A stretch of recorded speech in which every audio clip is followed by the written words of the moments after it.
Hello, hello. Welcome to Courage Becomes Her, where we connect and share real life stories. I'll talk with women whom I love and I'm inspired by, women who are experiencing life just like you and me. I'm excited for us to gather together and cultivate confidence, courage, and joy in life and work. Well, hello, friends. Thank you so much for joining episode 10. Oh my goodness, so exciting. I am so grateful that you have listened in these first 9 episodes, and now today's 10th episode of Courage Becomes Her. I shared it in episode 2, but I really felt called to launch this podcast to call you to a life of courage and joy, and to remind you that you are not alone and that we do have this gift of community of other women, courageous women who are living life just like you and me. So I'm so grateful that you have joined us. These first 7 interviews focused on major life transitions and doing our best to thrive in those transitions. I am just super grateful for and thankful for Melanie, Drea, Stephanie, Jerry Lynn, Jody, Ashley, and Diane for being willing to share some of what they've been navigating in this season and some of their stories. So today in episode 10, based on your feedback, I'm going to chat about what it's like to be triggered by other women's stories and how to navigate that when that does happen for you. I'm also going to chat just for a couple of minutes about coaching and my work as a coach. And then at the end of this conversation, this episode, I'm going to tell you what we're going to talk about in the interviews for the rest of this year. So thank you so much for joining me and listening in. And let's dive into some thoughts around what to do when you're triggered by the stories of others.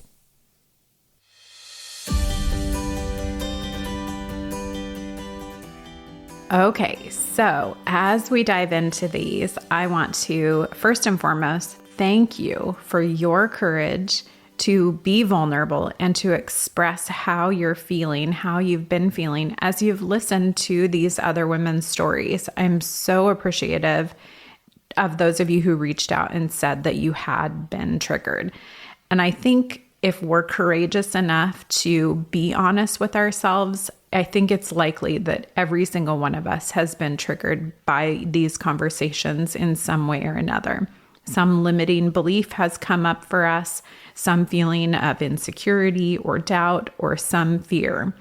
I know it has for me, and knowing that that's true for me and likely true for most of you, I want to share 7 ways that we can cultivate peace and beauty in our hearts amidst these experiences of being triggered by other women's stories. Now, I want to say that we could literally do an episode about each one of these 7. There is so much that we could unpack and talk about, and we might do that in the future. We'll see. You tell me if that's something that would be helpful to you. But in the meantime, I'm just going to go through these 7. And I will say that many of these have come as a result of my experiences as a coach over the years, as well as things that I've read. For those of you who don't know, I'm a huge reader and love to share what I read with others. So I'm going to just quickly go through these 7 that have really just accumulated experiences and knowledge, I guess, over the years. So number 1, it takes courage to sit with uncomfortable feelings rather than ignoring them, suppressing them, pushing past them. So be courageous and allow yourself to acknowledge your feelings. Such an important thing to just be able to speak them and to say them and to acknowledge that they exist, to have that courage to be vulnerable. Number 2. It takes courage to be a learner and to admit that you're still figuring something out. So we can use this podcast as an example. I am an amateur. I am not a professional podcaster. I don't think I ever will be, and I'm okay with that. And so just stepping into that courageousness and that courage of saying, I'm okay with being a learner. I'm admitting that I'm still figuring this out. So number 2, be courageous and let go of the expectations that you should have it all figured out or that you should know better. It is okay for us to still be in a season of learning, to always be in a season of learning. All right, number 3, it takes courage to not compare yourself to others and where they're at in their life journey. Oh my goodness. Wow. Again, like I said, we could talk about these for days. So be courageous and embrace the season of life that you're in. Don't be unfair to yourself by comparing your chapter 1 to somebody else's middle. That's a quote that I saw on social media a couple of years ago, and it is so true. It takes such courage to just not compare ourselves and to be able to know that every one of us are in different seasons and to acknowledge that. So number 3, be courageous and embrace the season of life you're in. Number 4, it takes courage to stay in our lane, to stay in your own lane. This is a tough one for me. I could tell you stories about how I have struggled with this one in a variety of ways. So number 4, be courageous and steward your unique calling and your gift, and make sure that you are making space for others to do the same with their calling and their gift. Gosh, it's just so beautiful when we each get the opportunity to stay in our unique giftedness, to stay in our lane. Number 5, it takes courage to celebrate others and their successes.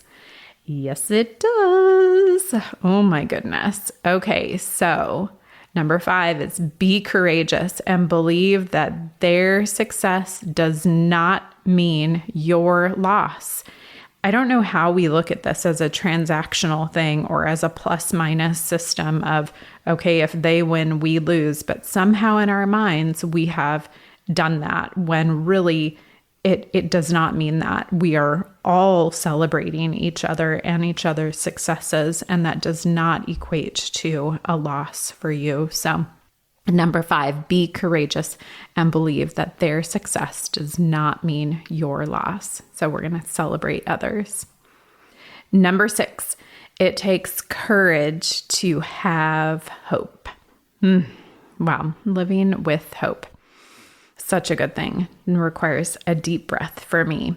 So be courageous and set your heart toward hopefulness, even when, especially when, you're in the messy middle. Last but not least, number 7, it takes courage to talk about these feelings. So be courageous and talk vulnerably with a friend or a trusted advisor. You have heard me say it in every episode. We need community around us and in our lives. We were created for community.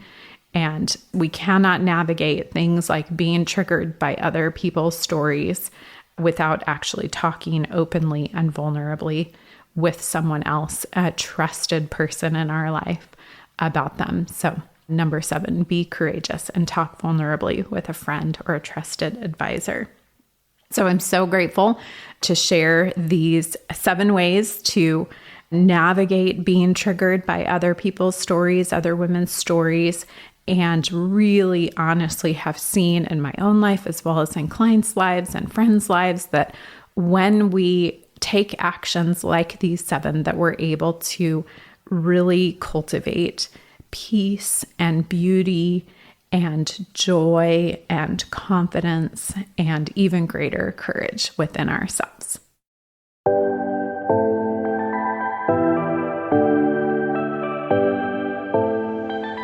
Friends, you have been so supportive of the launch of this podcast, as well as my launch back into full-time coaching last year. And I'm just so grateful for your support and your friendship. Thank you, thank you, thank you. I'd love to ask 3 things of you today. Literally would take less than 3 minutes of your time. Number 1, will you please share an episode of the podcast with a friend? we all know, and I did a survey on LinkedIn about this sometime not too long ago, that the number one way that people find new podcasts is word of mouth through a friend or a family member sharing a podcast with them. So will you just share an episode with a friend? You can text them the link. You can send them to my website. You can forward an email to them, whatever method works best for you. Number 2, will you please do a rate and review of the podcast on whatever platform that you are using? I just would really love for there to be a greater awareness from a big picture perspective of the podcast through those platforms. And third, would you please sign up for my email list if you're not already an email friend with me? That is where I put out the announcements of who the Courage Becomes Her guests are, as well as my quarterly reading lists and annual reading lists that I just love to share with you. And I know quite a few of you comment on that you look forward to receiving those. So I'm so grateful for your continued support and would just really love and appreciate it if you wouldn't mind doing one or all of those 3 things today. So thank you so much. Let's talk about coaching and what I do as a coach. And then I'm going to close out this episode by telling you what our upcoming interviews and topics are that we'll be covering in the next several weeks.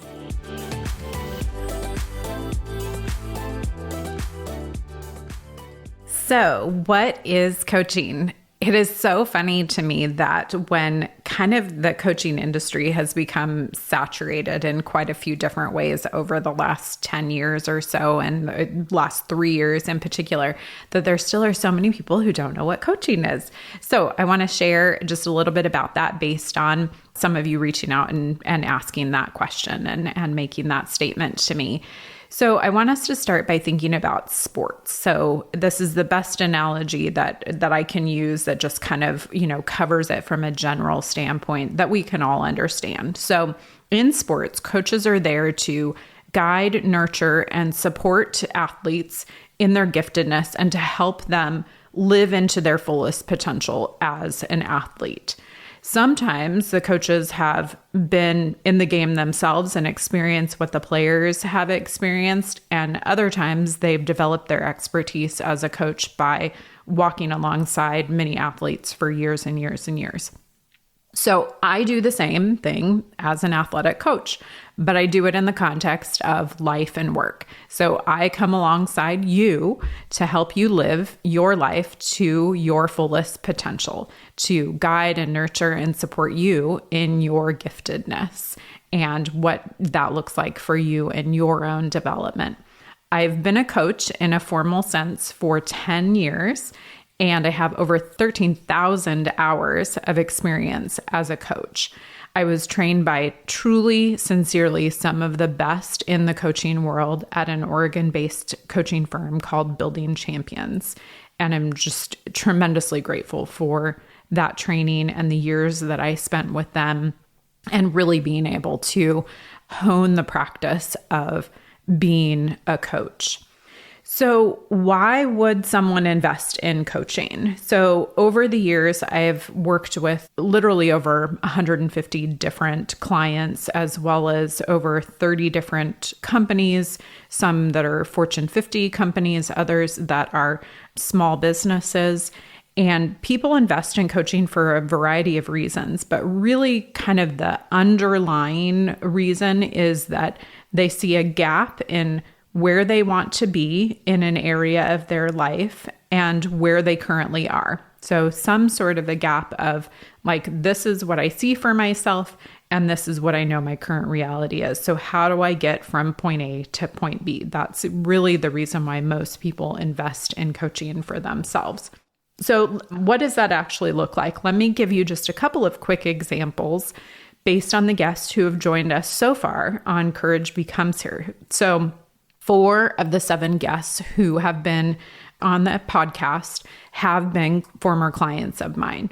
So both Jerry Lynn and Jody are entrepreneurs, new business owners, and I worked with each of them for 3 and 4 months respectively. And really the main goals that we worked on, the main areas that we worked on were clarifying their business offerings for their new businesses that they were establishing, and then developing their strategy for how to find their audience for their specific offering and to, get the word out there and to start to actually build the business. That was really what we focused on. And then with both Stephanie and Diane, both being corporate executives, many years of success within corporate roles, I worked with each of them for 2 years and 1 year respectively, a lot on developing their teams so that their teams were living to their fullest potential, and developing and deepening the culture of their teams, and really just increasing their capacity as leaders, as well as increasing the capacity of their team members, both through advising them and coaching them about how to be a better leader, as well as how to pour into their team members as well. So just from an overall perspective for coaching and what I do, like my heart just absolutely soars when I get the opportunity to work with clients on the truly courageous work of personal growth and personal development. Things like working through the limiting beliefs of insecurities, fears, and doubts, like what we talked about through being triggered by other women's stories, to help unlock confidence and joy, within their lives, and what that looks like just from a heart perspective, and really setting those like good truths in our heart that then help us throughout our entire life. I also really love helping bring dreams to life, like with Jerry Lynn and Jody, and guiding you through, kind of what it looks like to actually create and develop a business and a strategy, and being able to nurture your gifts and talents and bring them into the world so that they can bless others. I also really love guiding women through change in their life and being alongside you and being that trusted advisor when you're working through aspects of change. So I'm so grateful again that you would ask the question, and hope that this was just a quick, helpful overview of what coaching is and why someone would choose to work with me. Thank you. So maybe you need a trusted advisor to talk through what being courageous looks like in this season of your life, or there's an area of your life and work where you want to grow and develop. So let's talk. Between now and Christmas, I actually have openings for 6 complimentary consultations. And I love to just get together with you, talk with you, and be able to encourage you about your journey. So you can reach out to me through my website, or you can email me, laurel@laurelemory.com. And let's connect. I would love to have an opportunity to give you one of the complimentary consultation calls that I have available, and really just talk through this season of life that you're in. So, what is happening next on Courage Becomes Her?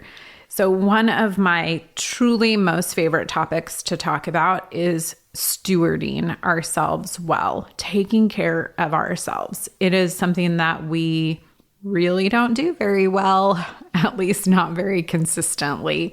So I'm really excited to navigate this topic of stewarding ourselves well. So starting next week through the beginning of January, we're going to talk about stewarding ourselves well in different aspects of our life. And as you know, our theme is Through Courage Becomes Her. I'm going to be joined by courageous women whom I love, whom I'm inspired by, and who I want to learn from, who are going to talk to us about their journey of taking care of themselves in one aspect or another of their life and stewarding themselves well. So next week, Thanksgiving week, we are going to kick off stewarding ourselves well with a conversation about how do we steward ourselves well during the holidays. Oh my goodness, this is such a semi-touchy topic that we get a little bit nervous about talking about, but we are going to talk about what it is like to navigate the holidays when there is stress and sadness and anxiety and grief and loneliness, and tensions that come from different family dynamics and our desires of wishing that the holidays were different than they are, and just all of the things that come with the holidays and how we steward ourselves well during the holidays. So I really look forward to having you join us for that conversation. And then the next following after that, where we break down different aspects of life and talk through how we steward ourselves well. So thanks so much for listening in to episode 10. And I look forward to being with you next week. What an honor to help you to cultivate confidence, courage, and joy in your life and work. Thank you so much for inviting me to journey with you. I look forward to being back with you next week, where we'll hear another story from a woman whom I love and am inspired by and look forward to learning from.